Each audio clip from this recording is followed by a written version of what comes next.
Yo, welcome to the Tezdown. What's up, Joe Jet? I see you in the building early. I appreciate you, man. Thanks for showing up super early today. Um, I got a show for y'all today. Let me tell you. Over the last couple of days, we have been experiencing not just trolls coming into all Raw Society Coalition chats and all of the different ways that they have decided that they were going to uh, say crazy stuff to us and do crazy stuff while we're around. I'm not having it. I'm telling y'all that right now. I'm not having it. Not here, not on the Tez Down, not on my show. So if they wanted to do or say something crazy, they can go ahead and do it on their own time. Anyway, today's show is titled A Toxic Attraction. Nice guys finish last. Choices part 3. You are them. We have been doing choices all week because choices have been the main focus and the main counterpoint to everything that we've been talking about.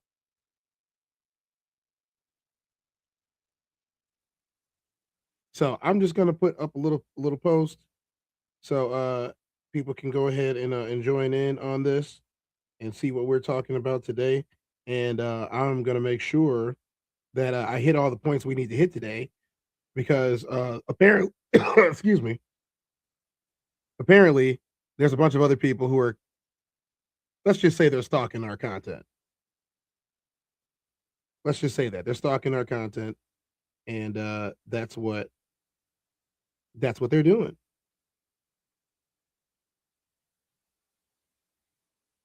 So we're gonna go ahead and talk about it. We're gonna witness it, and yeah,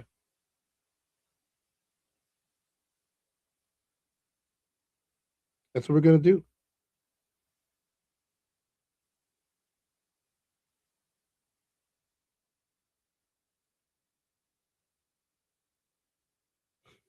That's what we're gonna do. All right.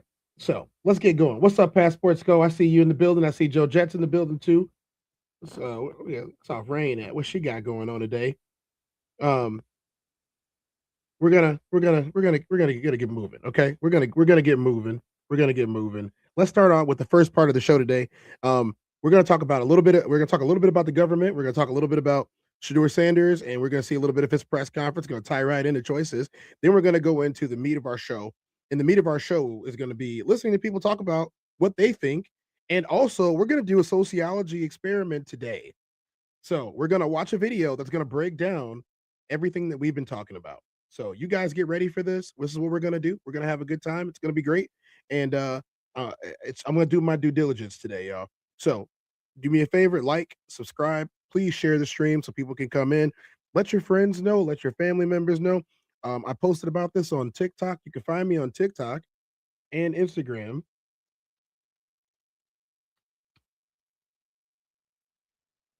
Instagram and TikTok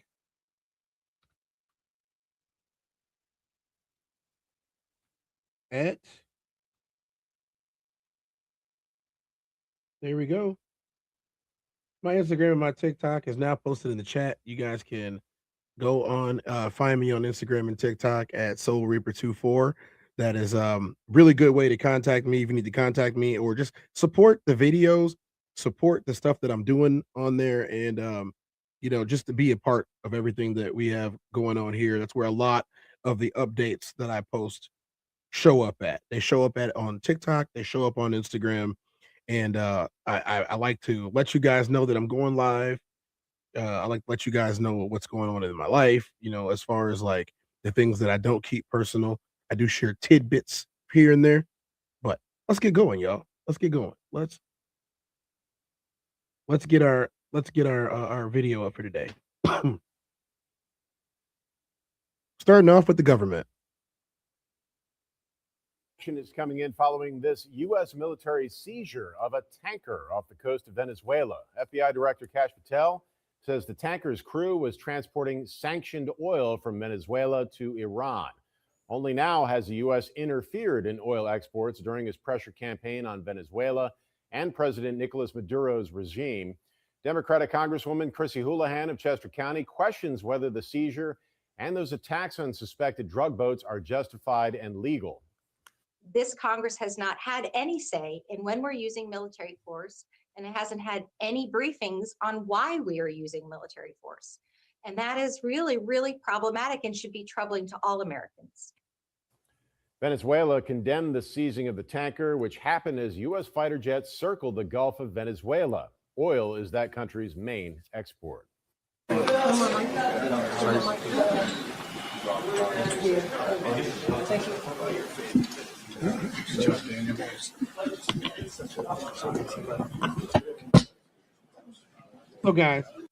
guys, we're gonna start there. We're not gonna go into Shadur yet. We're not gonna go into Shadur yet. We're gonna start there. It's just breaking news. It looks like the United States government is about to use military action against Venezuela after what's going on. Venezuela said they're not going to take it sitting down. I don't have too much to report on there yet because there's not too much to report on that for me yet. Maybe for others. I'm not going to beat a dead horse, or anything like that. I'm going to, do the right thing and wait and see what's going on, and we'll talk about it later. I promise you guys, we will get to that. For those of you who like when I do news, I will be doing a lot more news. We're going to be getting a little bit more back to our roots. I know we haven't had a lot of time lately.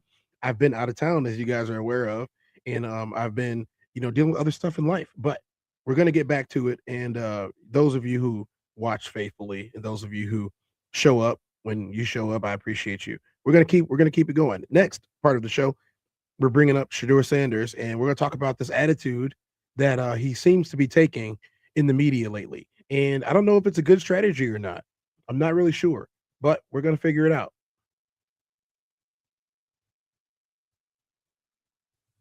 Let's go right into the interview. Respect him, of course, going into the game, and even after the game and everything, that he's the competitor he is. And I was just excited, to have that experience, to be able to play against him, one of the best. Kevin officially announced that we're going to get to start the 4 games. Obviously, you talk about how you think of this opportunity. This is not like a real audition. You should be truly interested in 2016 season, and maybe the team should consider doing things right. Yeah, that's a long, deep thought.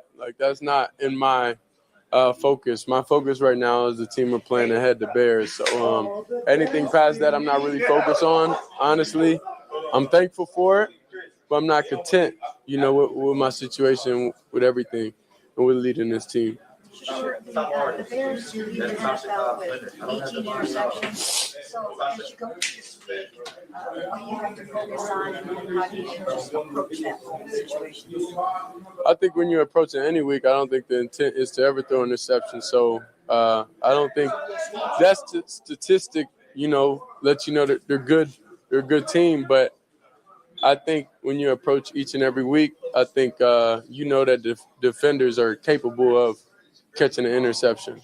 Kevin Byard, just in particular, just how good is he, and what he's seeing of him on film? Yeah, definitely. He's definitely a vet. We spoke about him here, and he's obviously a great player. Been around the league for a minute. So I have definitely a lot of respect for him. I know that you, before you even got here, you talked about wanting to work on your footwork. So already you can see that his media demeanor has changed. And I think that his media demeanor is changing because he wants the perception of him to be more of just a standard quarterback, not somebody who is attention seeking, not somebody who is doing all that because the media dogged him over the last couple of months. To be honest, over the last couple of years. So we're going to get started on some of the meat of the show. I know this is what everybody came here for. We're gonna get it going. The nice guys finished last, and I'm gonna try to figure it out. Okay, we're gonna try to figure this out. Do nice guys really finish last? I want you guys to be able to answer the question for me, if you can.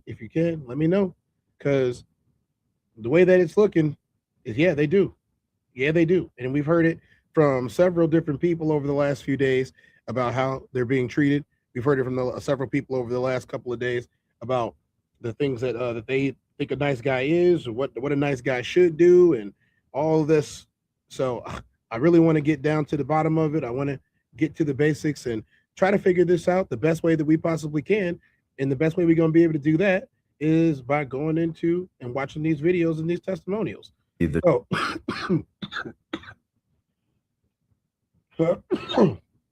The next gentleman we're gonna watch is gonna break it down.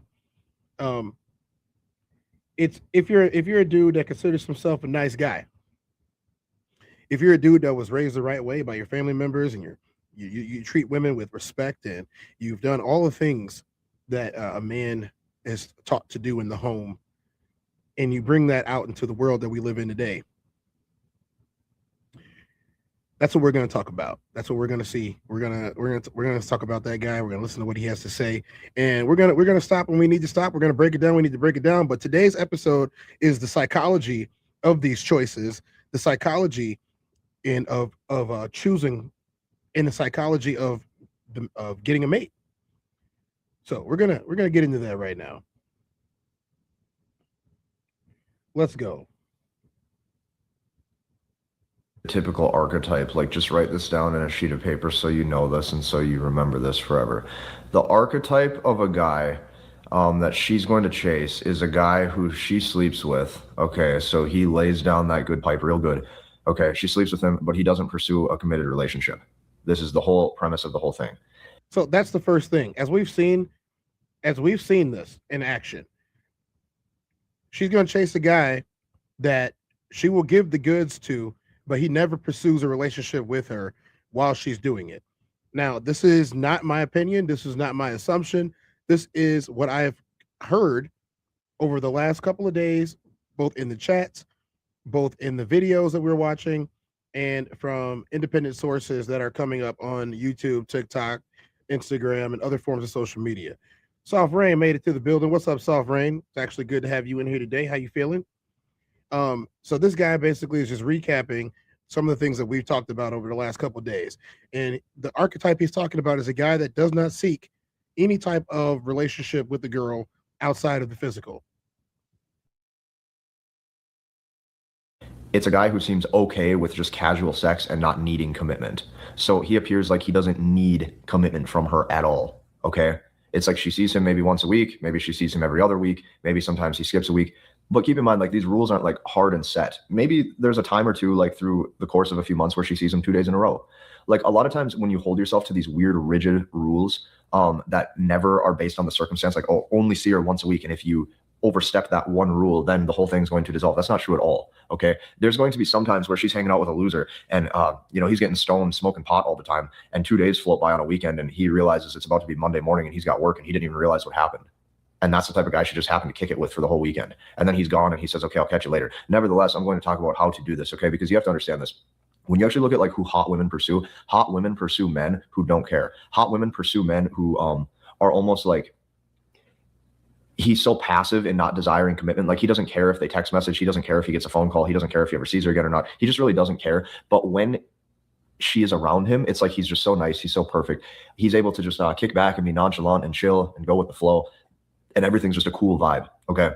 So what we're going to talk about today is keeping her in pocket. So what is pocket? Pocket is the sweet spot, right? Like, you're in the pocket. If you think about like hockey, right? Or if you think about like sports, in the pocket, in the goalpost, whatever you want to call it, there's a certain range. You have to keep her emotions. Now, if you go too far over to the left, you run into tapping into your feminine energy. And your feminine energy essentially means that you're trying to connect and you're outwardly focused. You are outwardly focused on her and her life. Okay.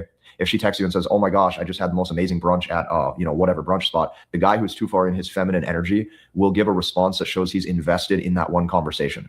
Okay. So what that means is he takes active interest in being outwardly focused in her life. He'll say, oh, no way. What restaurant was it? Oh my gosh, that's so amazing. Me and you will have to try that too. I have a friend who went to that restaurant once. How often do you go to brunch? Okay. He's too far in his feminine energy. That will turn her off. She will probably friend zone him. He over communicates. He runs his big mouth way too much. When you run your big mouth way too much, you're no longer in that pipe laying zone. You got to stay in that pipe laying zone. Okay. He gives her that good pipe. Pipes are down good. And then he bounces. He bounces, meaning like he's still there. If she picks up the phone and calls him in a couple of days or next week, he'll answer. He's there, but he's never actually actively pursuing a further relationship. That's the pipe laying zone. If you hear from me, you hear from me. If you don't, you don't. This is how you are, or how you become the loser that she wants to sleep with. Now, this is over here on the left side, or my left side of the range or the spectrum. On the left side, you run into your feminine energy too much. Now, Also, the opposite is true. If you fall too far into your masculine energy over on this side, here's what happens. You also run your mouth too much and the vibe is too serious. You run your mouth too much and the vibe is too serious. And what you're going to run into over here is you start actually talking facts. You start speaking logical, rational truths about the world. You start giving inside information into your own life. And even if you're inwardly focused, meaning you're focused on yourself, if you're too far into your masculine energy, it's coming across so serious. And every sentence that you start saying, you're revealing more details about yourself, and she gets turned off because there's no room for mystery. Now, another thing you're going to notice is a guy who's too far in his masculine energy, there's not a lot of vocal tone fluctuation. Okay. So she never ends up giggling or laughing. You have to be right in the pocket, right in the sweet spot. The sweet spot is in the middle. Let me give you an example. If you're too far in your masculine energy, if you say, whoa, no way, that's wild. It's so direct, it's so punctual, it's so serious. Okay. It doesn't do anything to like her feminine spirit. When you're in the pocket and you kick back and you say, whoa, no way. Oh, that's wild. You'll notice the vocal tone shift. You'll notice the voice change. You're going to notice that you'll actually watch her smile and most likely reciprocate interest back. So this is the sweet spot. The sweet spot or the pocket is right in the middle. You have to keep her emotions in the pocket. And I'm going to explain to you how to do this in just a very few simple steps. But let's recap first and foremost. What is the spectrum, or this, however you say that? What is the range? If you're too far over to the left, you're tapped into your feminine energy. You're playful and you're nice, but you're too outwardly focused. You're focused on her. You're focused on getting to know her. Anytime you're focused on getting to know her and actually discover real inside information about her life as if you care or give a shit, you're going to be friend zoned and she's going to think you're too nice. Anytime you're so rational, logical, serious, having actual intellectual, in-depth discussion with a woman, you are now too far in your masculine energy and you have essentially lost that almost like stoner vibe that women respond to. Now, for those of you watching this channel and that hurts your ears a little too much to hear, I don't really care. I don't care. I don't care. You know, I like this guy. I do. I think I might have to watch more of his videos. I like this guy. I like his delivery. I like what he's talking about. Like, excuse me. It's very matter of fact how he's speaking. This is not something, this seems to be something that he has put to the test, tried and true over years of trying to figure out what it is about people that doesn't resonate. So from what I've gathered over the last few days, if you're a guy and you're attentive, you're kind, you're caring, you're opening doors, you're pushing out, you're pulling out and pushing in chairs, and you know, old school, covering the puddle up so she doesn't have to walk in the puddle with her expensive Louboutins, you're not necessarily seen as super viable because there's no mystery there. They know what's going on with you. They know who you are. They know how you feel. So it's, again, it starts to make me and others believe that sharing your real feelings, sharing your real thoughts, letting her into your life is a mistake. If you really want to keep her, it's almost like you have to treat her like trash because she responds to that trauma. I have said it in the past that I feel as if most want to have a trauma bond with the man that they're talking to, the man that they're dating, the man that they're getting piped down by, but they don't really want to have a real connection with him, because if they have a real connection with him, then it requires them to be better. It requires them to be better. And from everything that we've seen and from everything that I've heard, I would like someone to prove otherwise, because this is actually kind of depressing. If you're a guy who just wants to be good to a woman, this is kind of depressing, because you might not find one, especially if you live in a big city. You might not find one that wants to be treated well by you. You might not find one that wants to love you. You might not find one who is going to give you what you're giving them. You might not. Again, I have become the advocate. I'm not speaking from just myself or just my personal opinions and feelings. I have become the advocate. And the advocate here says, don't change. The advocate here says, don't do anything differently. If they're not picking up what you're putting down, just move on. But the reality of the situation is they might not pick up what you're putting down just because of how you're putting it down. And that doesn't mean that you're doing the wrong thing. It doesn't mean that you're doing the wrong thing, especially if you're a guy who listens to what they say they want and you give them what they say they want. We're gonna listen to them for a little bit longer before we move on. This is the pocket and this is the sweet spot that women respond to. I'm going to tell you this, the hotter the woman gets, the more sensitive she is to only dealing with men who understand how to keep her emotions in that pocket. And that's why she chases bad boys and players and alphas all throughout her 20s and early 30s. That's the sweet spot and that's the pocket. So if you want to get hot women, listen up, because the rest of this video, I'm going to show you what to do and how to behave, especially to curate that right type of vibe and persona. I actually believe that this is something that any man can do with enough practice as well. Now keep in mind, Now, guys, I'm not going to advocate the teaching of that, but if you guys want to go and check out Casey Xander, his name is Casey Xander. He has almost 700,000 followers. That man's doing pretty good as far as YouTube goes. You guys can check out Casey Xander. I always make sure to shout out the sources when they're this type of creator. So yeah, you guys can tap in with Casey Xander if you want to. We're going to move on to a challenge. So we're going to move on to a challenge. Now, I want y'all to pay very close attention while we move on to this challenge and what this challenge is about. Joe Jett said they don't want predictability. They want the Pandora's box trauma. From chaos, they come from a place of knowledge, perceived power, but not wisdom. You don't have to experience everything. See, I'm of the same mindset, Joe Jett, to understand what's going on. Yeah, I'm of the same mindset, Joe Jett. I don't think that you need to experience all the chaos and all the drama to live a life. I don't think that you need to be a part of all of that to understand what's going on. I don't think that you need to have all of this in your life to settle down with somebody. I think it's a lot more simple and less complicated than we've been making it. I think it's a lot less complicated. That's what I think. So we're gonna move on to our next section, and this is a challenge. This is a very interesting challenge that we're having. We're gonna move on, and we're gonna witness a woman who said that she cannot find a date because she cannot find men that she likes or that like her back when she likes them. That's what the next challenge is. She said, I cannot find men who I like or men who like her back when she has them. We're going to check in with our, the lovely Amala Ekanobi on her channel, and we're going to watch a little bit of this. It's 20 men, 1 woman. They're all having a text message conversation in a group chat. And the premise of it is, if you don't like what she said or you don't think that she's viable, you can leave.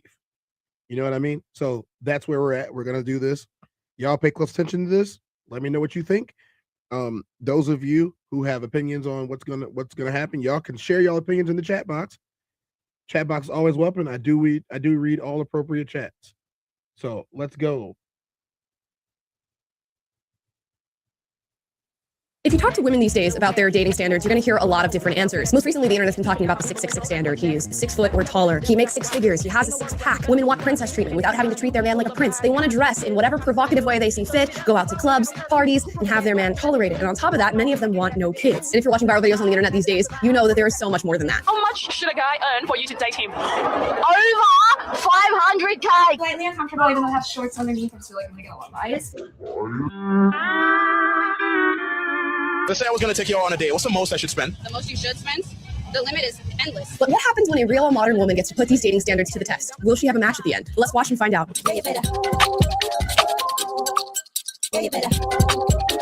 Guys, before we get into this video, if you'd like to support the work that I'm doing on this channel, I have a Patreon. The link is in the description down below. Consider supporting if you want to. Now, shout out to Jubilee for actually doing this experiment. Go follow their channel. But a few years back, they put a young woman in a room and told her to tell her dating standards to a group of men, hoping that she would have a match at the end of the video. Now, this video went crazy viral and has recently resurfaced as more people are starting to talk about dating standards. So, without further ado, let's watch. Are you hoping to find a match today? Yeah, I mean, I'm hoping not to continue this pattern of very, very bad men. Can I? Let's also give a shout out to Amala Ekanobi. We do like your content. Thank you. This is in the same vein as Riva, obviously. These types of women are gems, not dime a dozen. They're gems in the world that we exist in right now, especially in the content creation zone.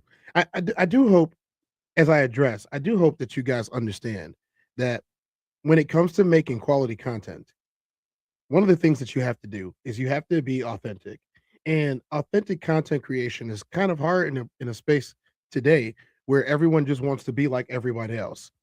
I come here as myself. I come here as a human being, a flawed human being at that, who makes mistakes and wants to learn from his mistakes. And we seek truth. We seek justice. We seek all the wonderful things that you get from being authentic and being your real self. I don't have time to be anybody else. I'm a very busy person. I'm a very busy man. I do like this content creators stuff that they put out. In the same vein as River, like no nothing against River or anything like that. I like them both. Um, we use them both whenever we can, but I want to shout out Amala Ek Kenobi every time we get the chance to, and especially when we're going to use their content. So let's go. Already pause and say, sometimes, I'm not going to read too much into it, but sometimes it's a red flag when a woman says, I've just had, bad luck in relationships. I'm constantly finding bad guys. there's one way to look at it. The other way to look at it is, I'm the person who's attracting men like this, and I'm choosing to be with men like this, and taking a little bit of self-accountability and self-responsibility as to why the pattern exists. And often you hear men and women do this. If they have a bad dating history, they take no accountability for themselves, and they go, oh, I just have had bad girlfriends or bad boyfriends, and it's always the people who have done something to me, never me putting myself on that path. I said I wasn't going to read too much into it, and then I did, but I digress. Hi. Okay, so a lot, guys. Oh, wow. Okay, so 20 potential matches.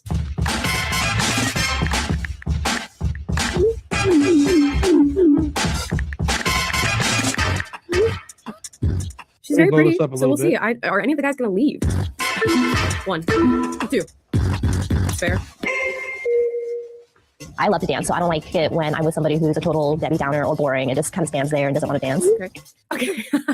Let's pause. It's interesting that she says, I like to dance, and then in the text message, she says, I like to party. That is very different. And partying and dancing are two very different things. If you're a girl who loves to go out and, dance and have a good time, that's one thing. And yeah, you should probably look for a guy who's going to match that energy, or else you're constantly going to live in a state of resentment dating somebody who doesn't do the things that you like to do. Although I put dancing very low on my tier list, but I like to party insinuates something very different. It insinuates you like to be out late at night, probably like to drink, you like to be around a lot of people who are probably doing things that are not too good for their health. And as many of the conversations surrounding dating are going right now, you probably like to be around young single guys, and that can bring about a lot of attention that you then have to deal with in your relationship. It's not to say that if you're dating somebody who shouldn't be able to go to parties or anything like that. It's just to say, if I was a guy or a girl, Joe Jet asks, are the standards crazy? Yeah, but if they're getting it on the market, then we have to look at the other men and work on principles of culture. Imbalance takes place and then destruction. Joe, I have to agree again, man. See, I don't think that the word standards is being used correctly in today's dating market. I don't think that the word standards are being used correctly when we even talk about it, because even people who aren't single talk about the dating market. Even people who are married talk about the dating market, because let's face it, that market affects everyone, regardless of your status. You could be single, you can be polyamorous, any type of poly. You could be polygamous, you could be polygynous, you could be monogamous, you could be married, you could be engaged, divorced, you could be a single mom or in her single phase. We're going to call it that today. Her exploring phase. You could do all of those things, but it all affects us all. Whether it be the economy or whether it be the market, where it could be anywhere that it affects. It affects us on the internet, especially. It affects us. It affects us in the algorithms that we're using. We have to stop pretending that the hierarchy of needs does not include companionship, physical touch, does not include those carnal desires that are built into us biologically. We might be beings that have, moved up as far as our brain capacity and the things that we can put out, our intellect, our awareness, our sentientness, those things are all true at once.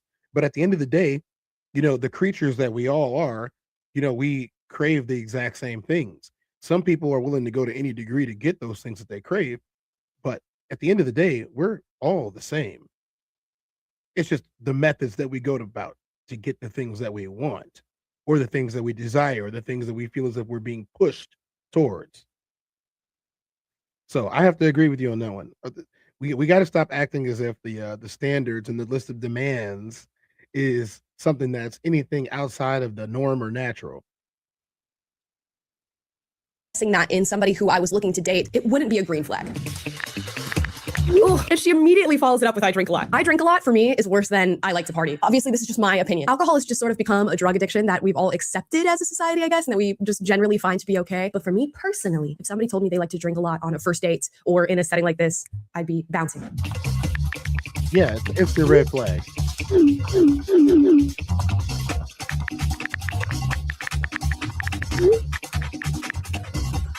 Yeah, you see, she is having a pretty good time so far. Okay, The she guys only are uses leaving. one guy, which I'm suspicious of. I don't know that many guys who really love to dance. I wonder how many of them are actually being truthful that if they were at a club or party, they would be on the dance floor with this girl. I'm very curious about that. But I just want to point out, it's such a weird metric to have. So what if you're dating a guy who's perfect in every other arena, but he just doesn't like to dance? I guess to each their own. To each their own on that preference. Okay, what's next? Okay. I would definitely want someone open-minded but not freak. So you shouldn't be into feet, but a little choking's a little fun. Well, Anybody like feet? When did feet become such a big thing? I want somebody to graph this out for me as to like when foot fetishes became something that everybody was talking about, because it feels like in recent years this has become a phenomenon. It's a little strange. I don't know what's going on with our society, but I would agree with her. If you're going on into the realm of that, maybe maybe we're not a match. Okay, we're gonna keep this PG if we can. Wow.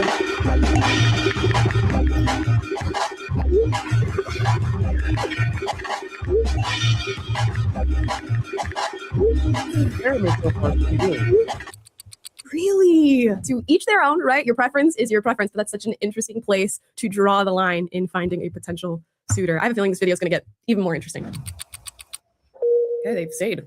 I do like them tall because I'm pretty tall for an Asian girl. And when I put on my heels, I would like to still be shorter than my man. So they need to be, I think, at least 5'11". But How tall is she? For like 6 feet tall. Oh, she's 5'6". Good question. I don't know how tall she is. BFFR. You're 5'6", and you need somebody to be at least 5'11" or 6 foot. I was expecting her to be like, oh, I'm 5'8", I'm 5'9". So if I'm going to wear like a 3 or 4 inch heel, then maybe that would make sense to be looking, for 6 foot or above, if that's the standard that you have for how you look compared to your significant other. But that's ridiculous. If you're 5'6". Yeah, as somebody,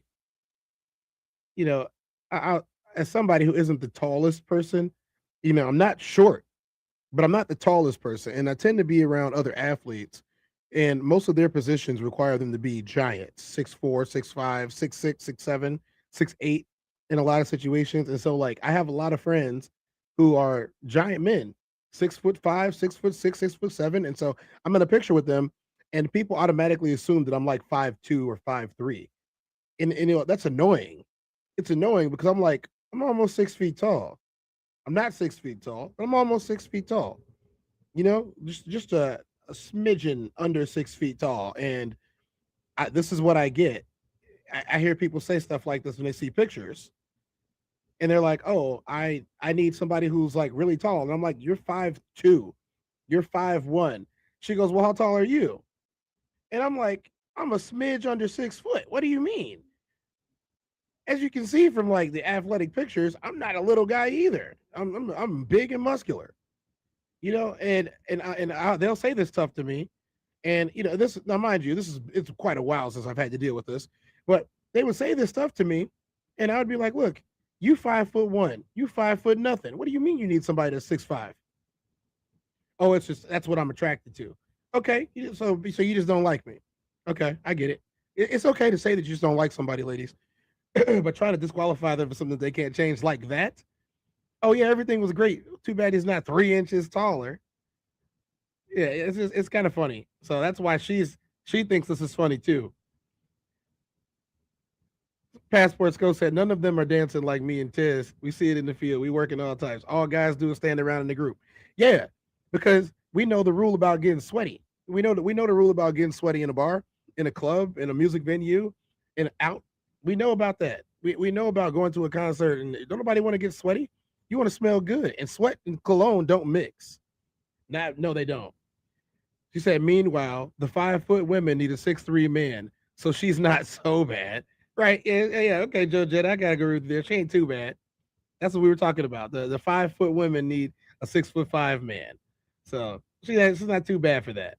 I can't. No wonder men are frustrated with stuff like this. If you're a 5'6" woman, you should not be allowed to date somebody who's 6 foot or higher. Leave that for the tall women who actually need somebody who's a little taller than them. It's getting ridiculous. I'm going to tell a quick little story here. Go on a bit of a tangent, but not exactly. There was a girl over at my apartment. Lovely girl, by the way. Super fun, super great. I'm not talking bad about her in any sense, but she's 5'5", and she's talking about this guy that she likes, but doesn't know whether or not she wants to date him, but they get along great. They've been best friends for quite some time. And one of the things that she mentioned that was holding her off from dating him was that she felt he was too short. And mind you, this girl is 5'5". I asked her, how tall is the gentleman that you are referring to? How tall is he? She says, I kid you not, 5'11", 5'11", which if you're a woman, you can't really even tell the difference between 5'11" and 6 foot. And she's saying that he's too short for her to. Again, This is what I'm saying. Date when she is 5'5". If you're 5'5", I don't know, your cutoff should be like 5'9".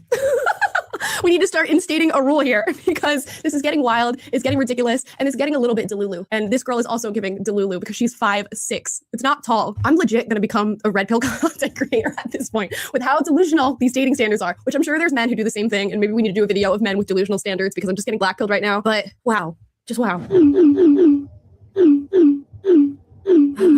Uh-oh, the guys are freaking out. Let's see. Somebody said Thanos is stricken.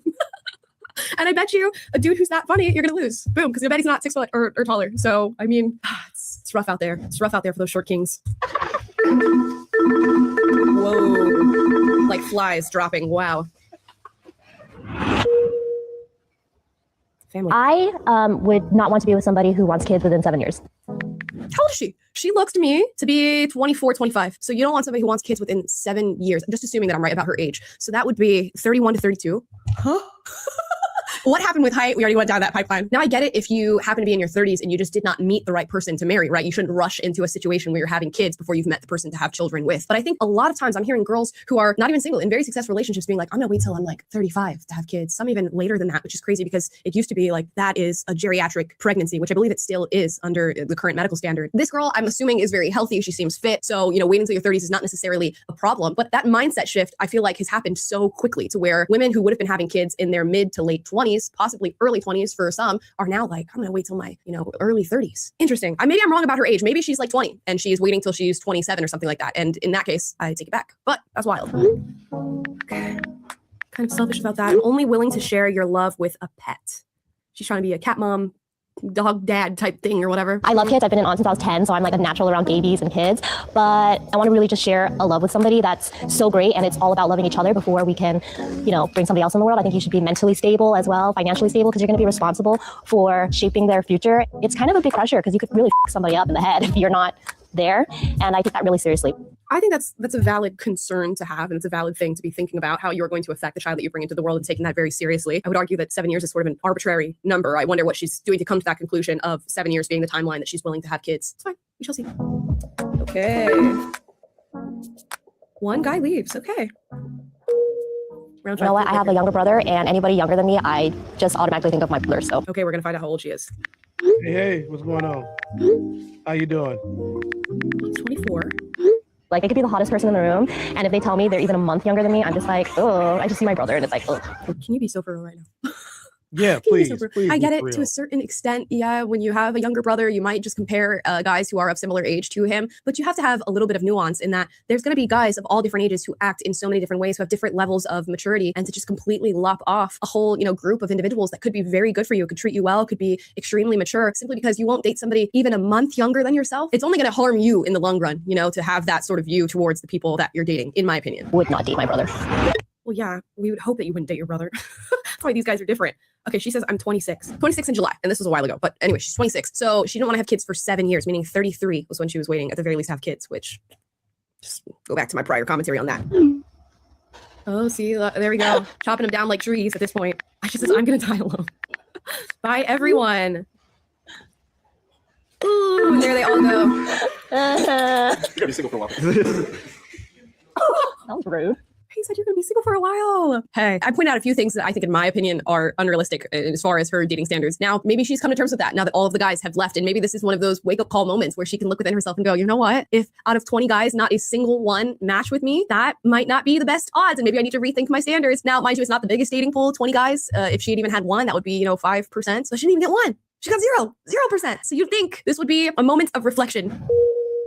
Final thoughts. How many guys do you think would be left? I thought there would be maybe 4 guys left, but there were none. So today I learned that my criteria is not, I guess, easy as I thought it was, but I'm okay with that because these are values and things that I don't want to bend and change right now. So what about not dating somebody under 6 foot is a value? What about not dating somebody who is even a month younger than you is a value? I can understand standing firm on, you know, what you value in terms of family and not wanting to have kids. That's something that you don't want to be dating somebody who's not on the same page as you on. Right. I could even understand some of her more personality-based characteristics. Like I want a guy who wants to dance and party and drink, because if you get with somebody who's incompatible with that and is maybe a homebody who doesn't like to drink or party, resentment is going to be built up in your relationship and you're just going to come to clash. But some of her height-based standards and the other stuff regarding age, I think we can start to rethink that and maybe open up the pool a little bit. Because she said she was expecting 4 men to be sitting there at the end of the day, which means she thought she was going to be doing 20%. She was going to be bagging 20% of guys with the standards that she put out. Just couldn't possibly be true. Even with the height standard alone, which she put in the text message would be 5'10", but really she wanted to say 6 foot. That lops off, you know, a good majority of guys. Let's see, what else did she learn? Are those values, as she calls them, going to change? I used to really beat myself up in my past relationships after they ended because I felt like I wasn't good enough. But I think I'm at a place in my life right now where I know what I want and there's nothing wrong with having these standards. You shouldn't have to bend your values and what you want to please somebody else. Okay, I venture to say the lesson went unlearned. Yes, it did. But that's okay. You know, I will say she seems like a perfectly sweet girl. She's attractive. I don't think she's going to have trouble finding somebody to date necessarily, or finding guys that are interested in her. It's just to say that if those standards, some of which I personally deem to be unrealistic, are maintained, I don't know how it's going to work in the long term for somebody like her. But again, she's got a lot going for herself. We will see where she lands. There's a lot of much worse off women who have the very same unrealistic standards that she has. And if she's having a hard time finding a match in this video, I can't imagine what it's like for some of the other modern women that we've seen in said viral videos talking about their 666 standards. I'm in a relationship currently, but if I were in this video and I was asked about things that I value in a person, I would be asking much more hard-hitting questions. I would be getting into things like religion, how you treat your significant other, what are your core values as an individual, how do you treat other people, are you leading your life with compassion, getting bogged down with things like how tall are you, or how old are you, or how much do you. Sounds like somebody is asking the right questions. Sounds like somebody. How you treat your significant other, what are your core values? What are your core values? Religion. How do you treat as an individual? How do you treat other people? Are you leading your life with compassion? Are you living your life with compassion? How many people that are watching this right now actually care about any of that stuff that she was just talking about? Cassie said, to base a potential relationship off a man's height is baffling to me. It happens all the time. It happens all the time, as we can see, it happens all the time. But these questions, you know, these questions that have been presented to us are questions that we're supposed to think about. They're actual things about people. I want to say that these things never get brought up in modern relationship dating because people don't care about them. They don't want to talk about them. They want things to be easy and or toxic. They don't need any of this traditional value stuff that people want to talk about. So that's the things that matter. Well, it come to find out that most people don't care about the things that actually matter anymore, from what we've seen. And we're gonna keep it going. We're gonna let her finish up because she deserves it. Passion. Getting bogged down with things like how tall are you, or how old are you, or how much do you like to drink, I think it's just far less important than what are your actual core values. And it seems like she has that confused because she views her dating standards as values, when really not much of what she said has anything to do with personal values. Now, I don't think this young woman's gonna die alone, but I think she might have a little bit of trouble finding a guy who can meet every single marker that she placed in this video. But I'm curious to hear what your dating standards are. Did her list resonate with you? Did my list resonate with you? Drop it in the comments down below. As always, I encourage healthy debates, so duke it out, but do so respectfully. And if you like this video, like, subscribe, click the notification bell to be notified. Y'all go check out Amala Ekwanobi. She puts out some pretty good content every single time I post a video for you guys, which is every single day. And I'll see you next time. Here y'all go. Y'all can check out Amala Ekwanobi. She's pretty cool. Like to see her. Like to hear it. Now, we're going to move forward. This marks the biggest time in history where we're going to skip this one, okay? We're going to skip this one and maybe go back to it. But the next video that we're going to do is a sociological experiment, and we're going to outline this, and we're going to talk about it together. Did you know that being a nice guy could actually be holding you back from living a satisfying life? But what if I told you there's an ideal man within you, ready to break free and embrace self-acceptance, genuine connections, and personal fulfillment? In this video, we will delve into the insightful book, No More Mr. Nice Guy, by Dr. Robert Glover. We'll learn about the origins of nice guys and the problems that hold them back from living their best lives. We'll also touch on the concept of the ideal man and the strategies nice guys can use to live as self-accepting and fulfilled ideal men. Then, we'll round it all up with the key differences between nice guys versus ideal men. Get ready to unlock a new perspective and take the first step towards becoming. So okay, guys, let's break this down from the beginning. In this video, they're gonna attempt to show us the origins of the nice guys, the problem that hold them back from living their best lives, the concept of the ideal man, and the strategies nice guys can use to live a self-accepting and fulfilled ideal man life. So we have over here, you have nice guy versus ideal man. And I would like lots of feedback, especially from ladies, and seeing what you guys think about this, because I don't have a woman brain and I'm not good at diving into women psychology. But I can tell you that this video is from a man's perspective, and it is a published book called No More Mr. Nice Guy. And we're gonna go into it, guys. So let's get it going. Let's hit it hard. Let's hit it quick. Let's not waste too much time here. The best version of yourself. To start us off, let's talk about the world of nice guys and their origins. When faced with challenges, dissatisfied men often resort to their go-to tactic, being nice. However, according to Glover, this approach rarely leads to the desired outcomes. In fact, it often backfires as the insecurities of nice guys. It never leads to a desired outcome. Never. Not rarely, never. Guys manifest in passive-aggressive or dishonest behavior. As a result, they find themselves stuck in repetitive patterns, leading to unsatisfying relationships, bitterness, and disappointment. So, how can nice guys improve their lives? According to Glover, the key lies in becoming an ideal man who, above all, embraces self-acceptance. Unlike nice guys, he is secure in his self-image, masculinity, and sexuality. This self-assuredness empowers him to live life on his own terms. It's important to note that when nice guys face frustration, they often deviate from being nice. Their indirect and avoidant nature gives rise to a cycle of self-victimization. They engage in actions to appear nice, but when things don't go their way, they simmer in silent resentment until they can no longer contain their anger and lash out. This cycle of repression, self-pity, and fear brings out undesirable traits like dishonesty and manipulation. The nice guy mindset, as described by Glover, is driven by a series of beliefs. They believe they must conceal their true selves and mold themselves into what others want them to be in order to achieve a perfect and fulfilling life. This mindset originates from childhood experiences where a boy learns, either explicitly or implicitly from his parents, that he must be good to be loved. This belief stems from a sequence of abandonment, shame, and self-doubt. Firstly, Glover explains that, as a child, dependency on parents makes the boy interpret any form of inattention or neglect as abandonment, fearing and blaming himself for it. This sense of abandonment leads to feelings of shame, where the boy starts to believe that something is inherently wrong with him.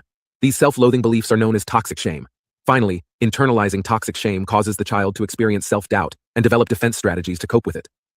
Nice guys, in their formative years, focus their coping mechanisms on seeking approval from others. It's worth mentioning that while self-doubt can be paralyzing, it can also be harnessed for personal growth. According to Melody Wilding, in her TED Talk on using negative thoughts to your advantage, self-doubt can be transformed into an ally. By naming the doubtful stories we tell ourselves and reframing them honestly, we can affirm our ability to handle challenges. Let's now dig into the problems that hold nice guys back from living a life of self-acceptance, empowerment, and satisfaction. Firstly, nice guys tend to live their lives for others. They constantly seek external validation and approval, engaging in behaviors or acquiring things solely. So here's the thing. I want to examine this. It says the problems that hold nice guys back from living a life of self-acceptance, empowerment, and satisfaction. And he started off with number one, saying that nice guys tend to live their life for others. They are self-sacrificing. They worry about the whole, the community.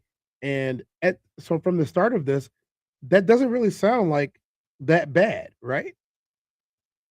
Somebody who is unselfish, who's self-sacrificing, worried about the community at large, wanting all of us to succeed.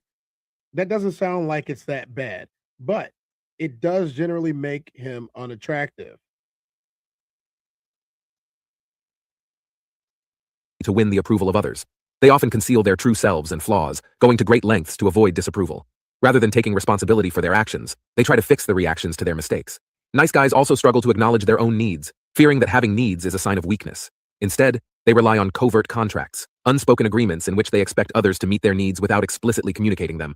Additionally, nice guys deny their power and masculinity. They often see themselves as victims in the face of adversity, feeling a lack of control in various aspects of life. Due to their attachment to their mothers and their detachment from healthy paternal relationships, they struggle to establish their own masculinity and form meaningful connections with other men. This isolation prevents them. Again, having a relationship with your father as a man is very important. If you do not have a father, establishing a paternal relationship with someone who is, or a father figure is essential. Even into your late stages of adulthood, I do believe that it's essential for you to have other man friends and other older man friends who you can reach out to about the problems of being a growing and aging man yourself. So I will agree with that sentiment and that statement. I don't find fault in it one bit. From accessing the support and companionship the male community can offer. Furthermore, Nice guys prevent themselves from living satisfying lives in various ways. They often stay in dysfunctional relationships out of fear of loneliness, rather than recognizing the need to leave toxic environments. They also have misconceptions about what women want, believing that being excessively nice will make them attractive, when in reality, confidence and authenticity are essential.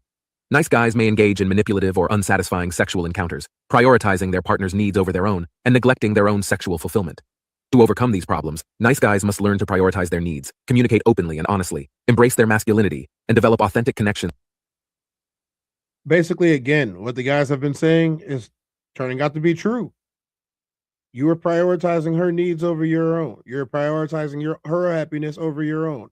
You're prioritizing the things that she wants over the things that you want, and you rarely ever talk about them. These are symptoms of nice guyness. They don't really say what they want. They don't really say what they need. They expect her to just fulfill them because they've done everything on their end. While I do believe that this is a problem, I also believe that if you have someone that's willing to please you, why are you not paying them attention? I'm just saying. For me, it makes sense. I like people who like me. I don't like people who don't like me. And if that means that not a lot of people like me, then I don't like a lot of people. And I'm okay with that. But I'm probably not the nicest guy that you know either. With both men and women. Only by letting go of the need for external validation and focusing on self-acceptance will nice guys break free from their self-limiting patterns and create a more fulfilling and satisfying life. Up next, what are the strategies you can adopt to live as a self-accepting and fulfilled ideal man? 1. Self-reflection. Take the time to reflect on your approval-seeking habits and identify which behaviors serve your wishes and which ones don't. Understand what you truly want and need in life. 2. Express your emotions with safe people. Share your true self and vulnerabilities with trusted individuals who provide a safe and supportive environment. This helps combat self-sabotaging beliefs and reinforces the understanding that you are loved, even when you make mistakes. 3. Take responsibility for your needs. Prioritize yourself and understand that having needs is a normal part of being human. Embrace the belief that meeting your own needs is a mature, direct, and honest way of satisfying yourself. 4. Welcome fear. Acknowledge and confront your fears rather than avoid them.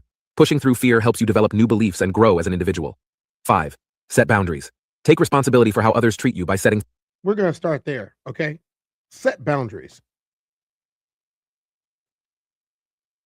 You know, one thing that I had learned when I was big into my dating phase is you have to be able to set your boundaries.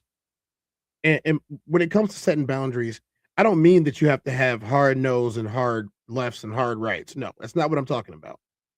I'm saying if there's something that you do not like, want, or will not accept, say it, enforce it immediately.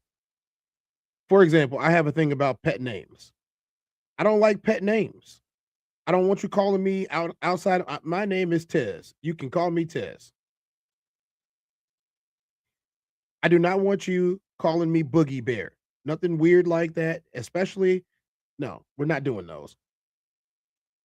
What I want you to understand about setting your boundaries, men especially, is she will respect your boundaries if you set them. But if you allow her to overstep every single time that you have a boundary so that you do not like, she will continue to do it and she will lose respect for you. That is the honest to God truth. Joe Jett says, men need to understand their talent, gifts, and live out their purpose. They do. They do need to understand their talent, their gifts, and live out their purpose.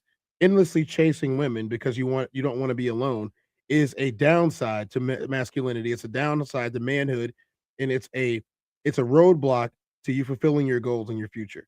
You're going to be a lot less attractive because you don't set your goals, boundaries, and chase them than you would be if your only goal is to get her. You know, there are a few men that I know, their only goal is to get more women. Their only goal is to get a new one that's better looking, one that's going to crap on the last one. That's their only goal, and they don't last very long. They don't last very long with the women that they're dating. Their relationships are typically, unappealing to everyone that watches. Nobody wants to be around them when they go out. Nobody invites them on couples trips. Nobody wants to do any of that. There's no double dates. I mean, there shouldn't be too many double dates to begin with, guys. I'm not really a double date type of guy. Like, if you invite me on a double date, I'm probably going to say no. That's just the truth. I would prefer not to. But yeah, let's keep going with the boundaries. Firm boundaries. Reinforce positive behavior by not giving in to others' bad behavior. This empowers you to change your own behavior and create more rewarding relationships. 6. Develop integrity. Choose honesty over deceit, even when it's difficult. Ask yourself what you think is right and have the courage to act accordingly. Living with integrity provides clarity, direction, and sincerity in your actions. 7. Bond with other men.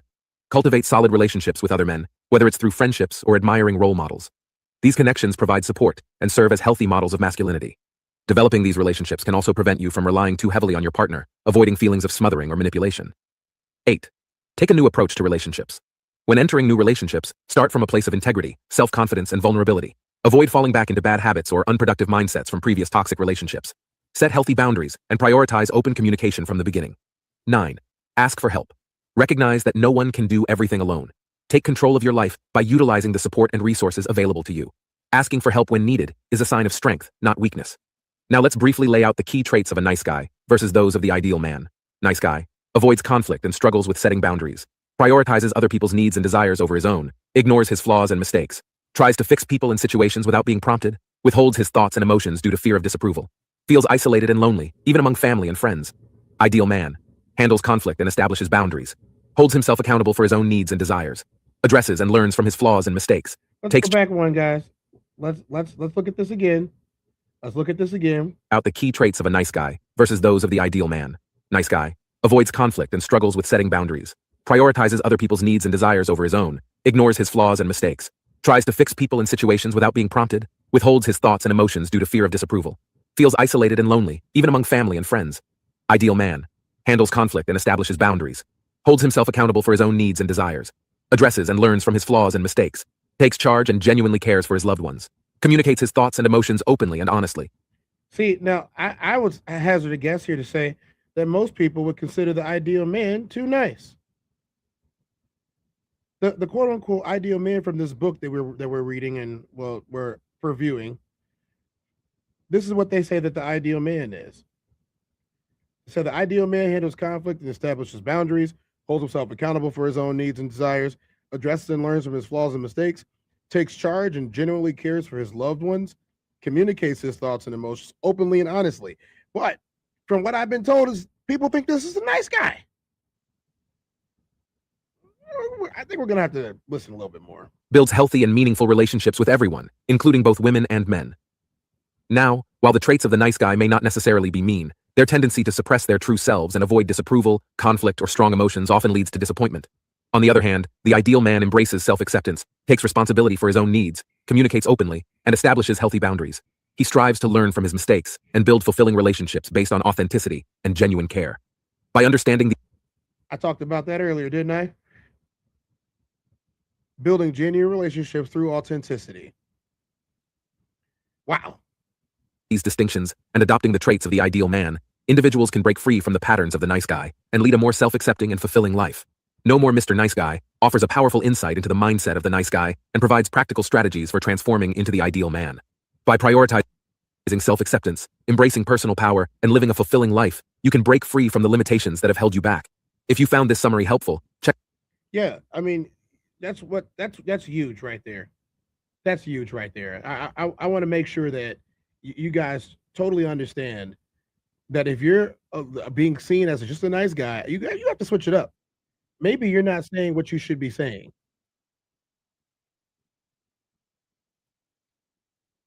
You know what I mean? So I'm gonna tell you. I want to do. I want to do. I want to do a little chat Q&A about this. Joe Jet says, when a man finds his purpose, he can vet a helpmate, good luck, or have a seasonal sensual interactions with these wild horses. Don't compromise your purpose or you'll get played. It's the truth. You know, you can't look if you're a guy and you have a purpose and you have goals and you have values and morals and all those wonderful things that we've talked about over the last couple of days. Don't give it away for niceness. Don't give it away just so you can appeal to somebody. If they don't like you, they don't like you. Move on, bro. Somebody will like you. You don't have to be fake caring, fake accommodating. You don't have to do any of those things to get you a woman that wants you. You don't have to do any of those things. And if you do, I feel bad for you. I'm not telling you to be a jerk or a jackass. I'm telling you, be yourself, your actual real self. You know, bolster your personality with these keys and these tools. Help yourself find your way. You know, live in your power. Well, stop giving your power away for trinkets. Stop doing it. You know what time It's time, chat. It's time. It's time. We've been here for an hour. It's time for chat Q&A. This is part 3 of choices. It is time for chat Q&A. I need y'all to go ahead and give me a question. Chat, give me a question. In the meantime, during chat Q&A, we are going to watch a story for our random video of the day that we haven't done in a while. Random video of the day, story time. This woman left her nice husband. Let's find out why.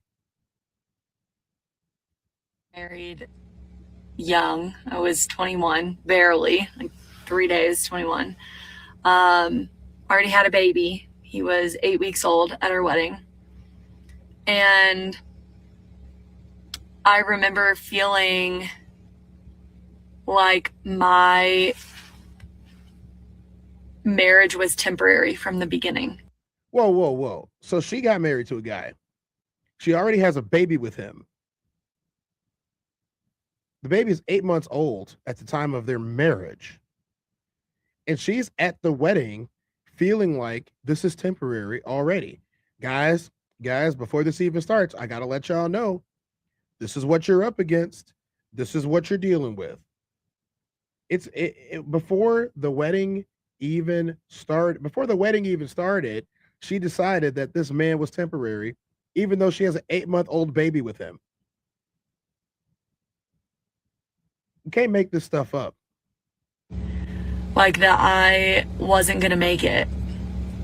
And I didn't know what that feeling was. I just thought it was. So let me get this straight. She was married for 10 years, strung this man along for 10 years, had children with this man, and knew from the beginning that she didn't want to marry him. Marriage is forever, and it's not temporary, and age is not an excuse in my opinion. But there's more to the story, so continue. Fighting for me, I was pushing him away. But I never truly accepted happiness. I left the good guy. She's saying that she never accepted happiness. I'm not really understanding where that comes from. How do you not accept happiness when you've gotten it? It's all in your face. It's all in your face.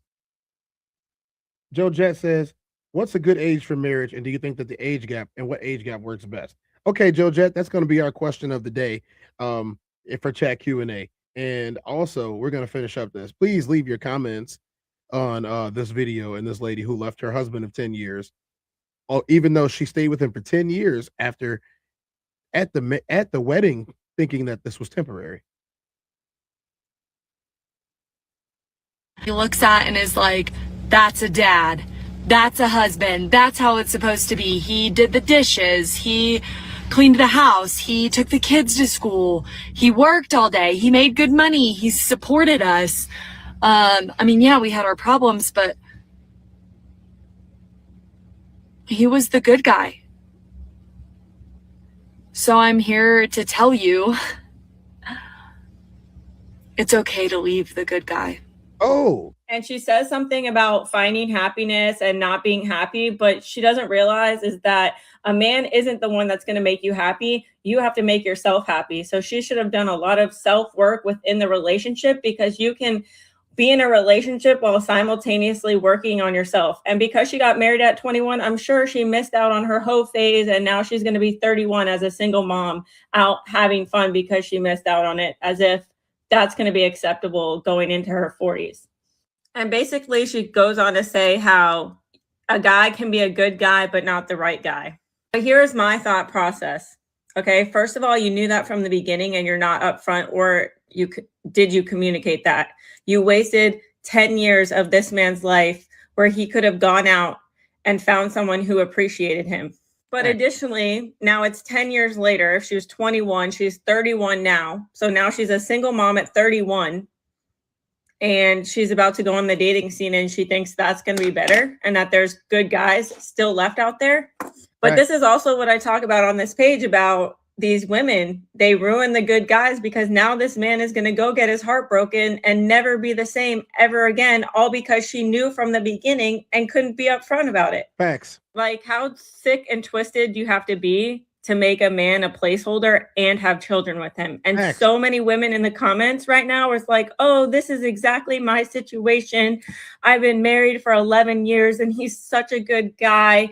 And, but he's not for me. Y'all need to stop listening to shitty advice on the internet like that and go into therapy and fight for your marriages and fight for the good men that are out there, because I can promise you that the dating scene is not any better.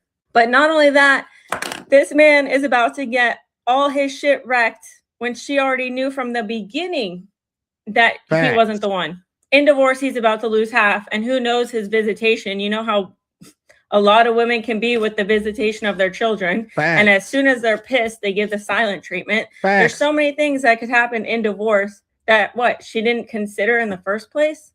Just despicable. Okay, bye. Despicable. We're going to follow Sarah Eaton on TikTok.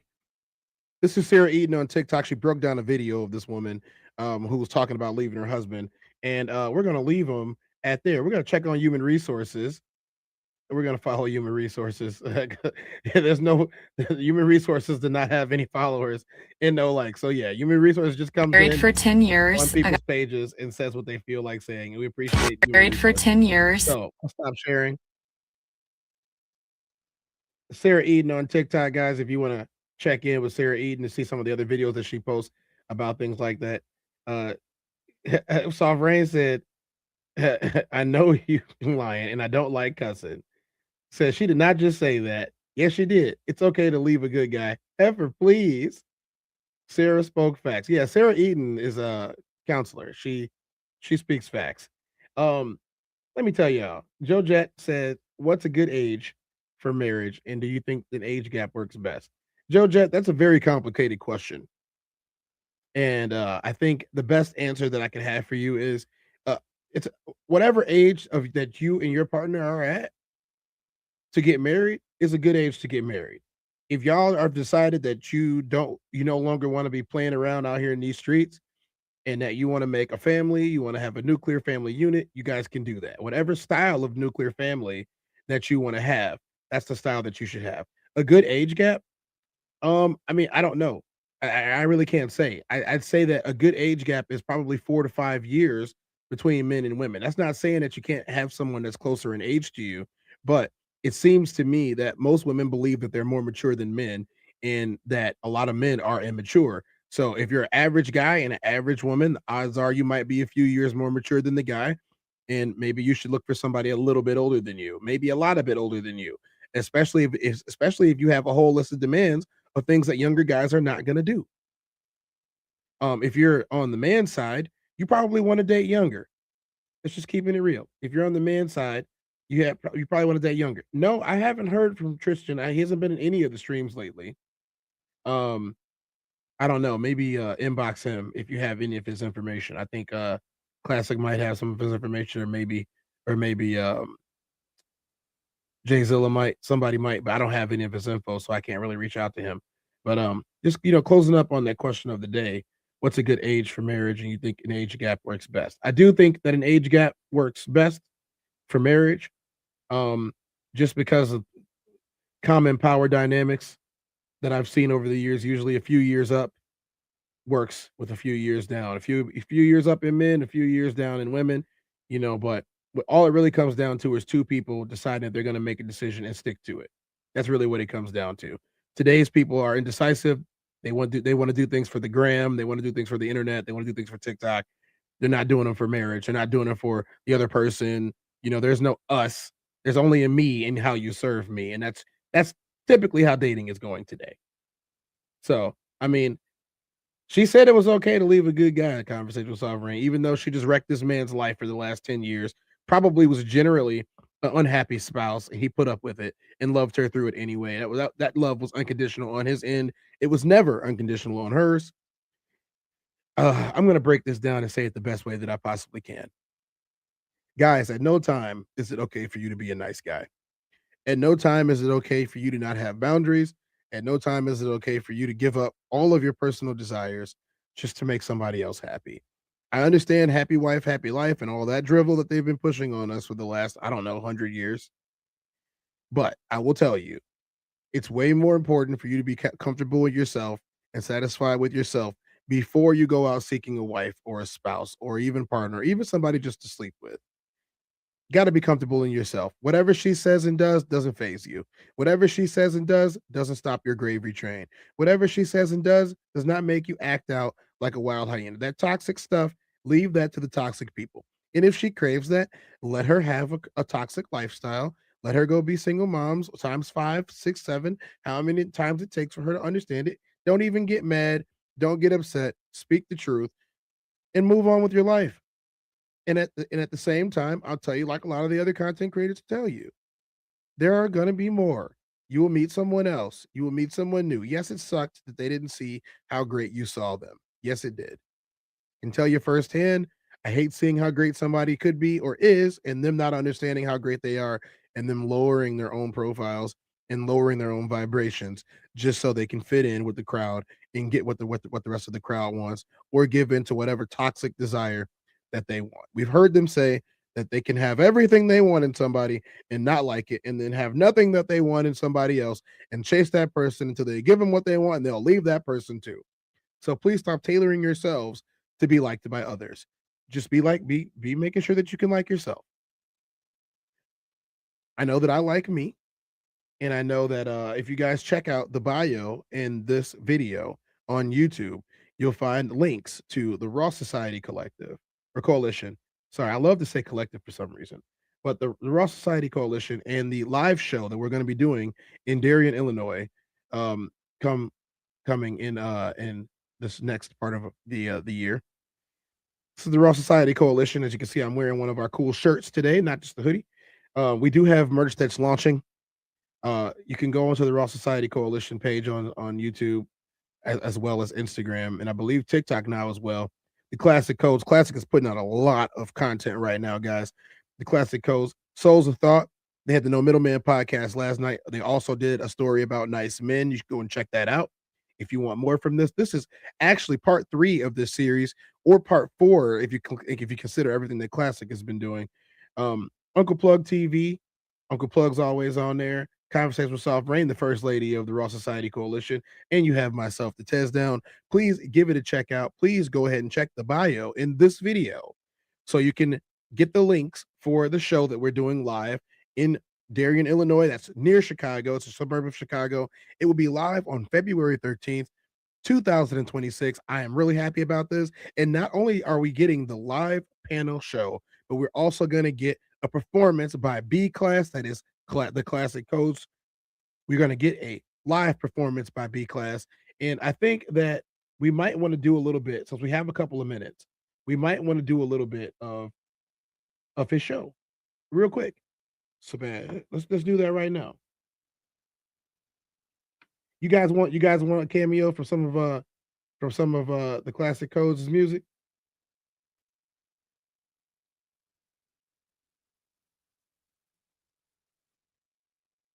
Yeah, let's do it. Let's do it, y'all. Let's do it. We're gonna get a little bit of this. We're gonna get a little bit of this from him real quick, because we got to show y'all what type of music that you guys are gonna be getting, and the type of show that we're gonna put on for you guys. I definitely want to put some of that in there. Thanks, Classic, for allowing us to use your music. We appreciate you. Classic Codes, I ain't taking it slow. Forgive me, Lord, I woke up in that mode. Classic. I'm only gonna do this once. Classic. I'm only gonna do this once. Classic. International. Classic.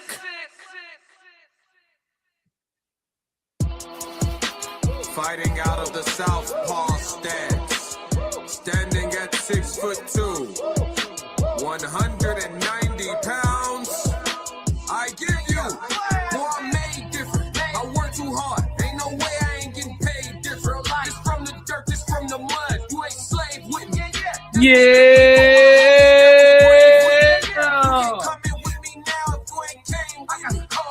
Looking at you side eye if you ain't with real life. I seen a couple people trying, it ain't in prison. I only keep the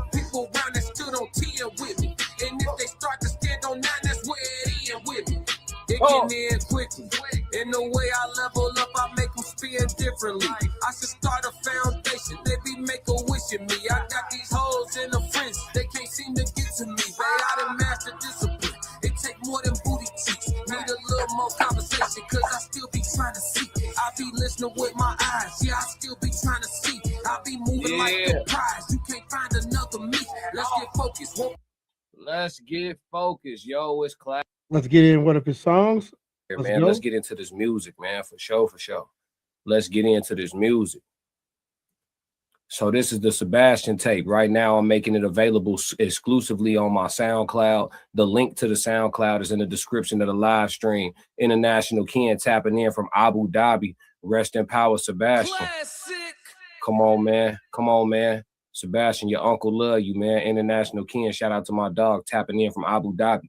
Yeah, it's the middle of the day over there, something like that, or going into the evening for real, for real. So yeah, we got different parts of the world that's here to partake in the listening session. You know what I'm saying? Enjoy this music, man. So without further ado, I ain't gonna drum roll too much, man. We gonna listen to the project a bunch of times. Like I say, it's very short. All the songs under 2 minutes. Just like quick one verse, hook, verse, hook out. You know what I mean? Just to put some music out, express myself, and really get it going. He said, let's get it. My dog said, man, play that shit, dog. You talking too much. I know I'm doing it on purpose. Play it. I wasn't gone, I was doing what I was doing. I wasn't showing it to y'all.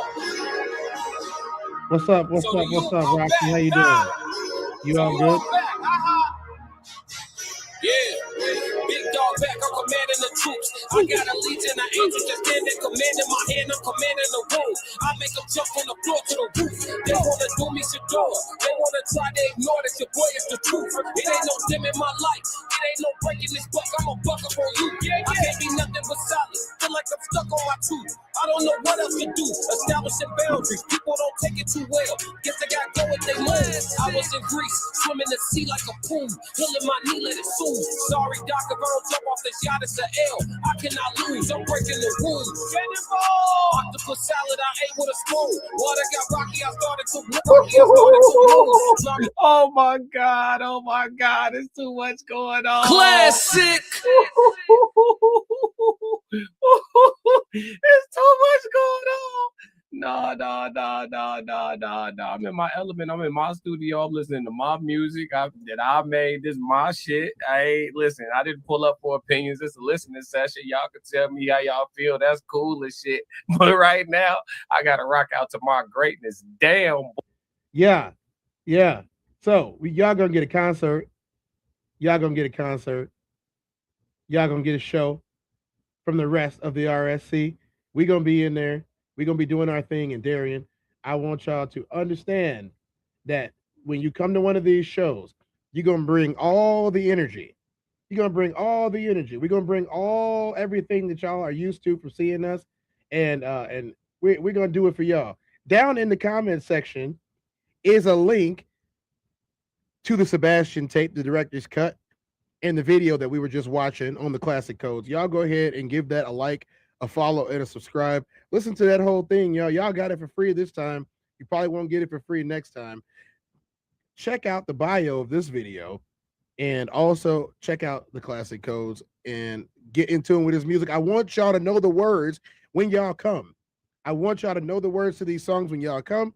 So y'all need the cues. Y'all need to get everything ready, okay? We're not going to accept no for an answer. Get your hands up.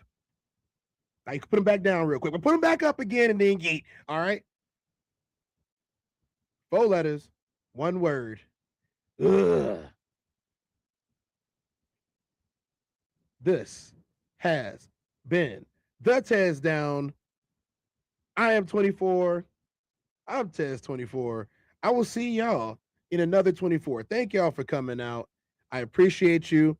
This is probably not the end of the Choices series, but we could do this. We can keep on going. Please leave comments in the comment section. Don't forget to like and subscribe. As usual, share it to your friends. Let other people know that you watch me, as I will be letting them know. And I got one last thing before we get up out of here. And this will be a slight crash out. So I hope y'all understand this. I got to say something.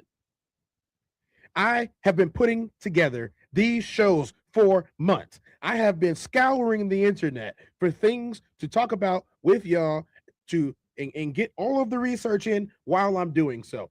It is so disingenuous for other bigger streams and creators to come up here and steal everything that we're doing and everything that we're talking about without giving us credit. We give credit to the people that we use their content.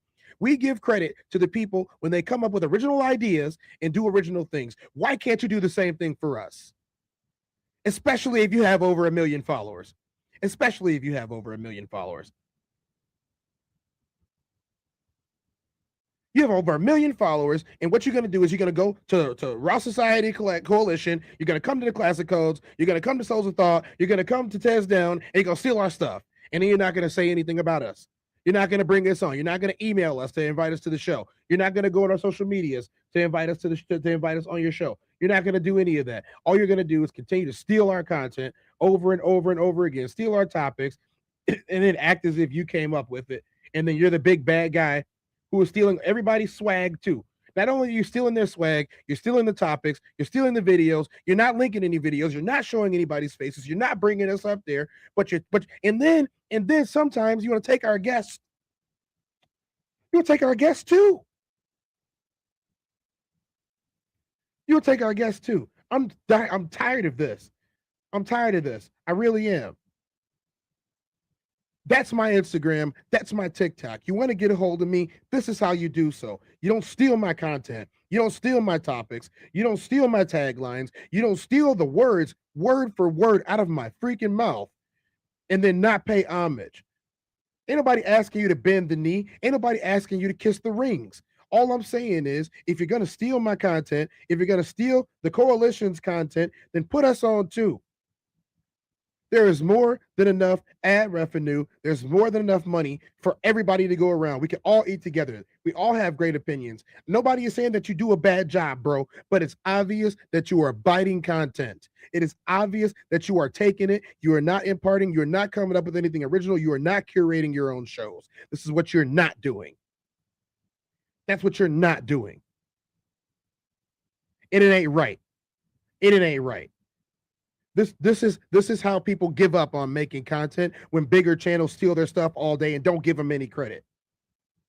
We're not like that here on the Tezdown. The Raw Society Coalition is not like that either. I will speak for just myself on that aspect. I will see you guys in another 24. I believe we're going to do a special tomorrow, a special Thursday episode, Friday episode. We'll do a special episode of True Crime, because we missed Monday because we were not in the continental United States. We were in the middle of the Pacific Ocean at the time where we were supposed to be doing our show. We're going to do it. We're not going to give up on a True Crime episode. I'll see you guys tomorrow in 24.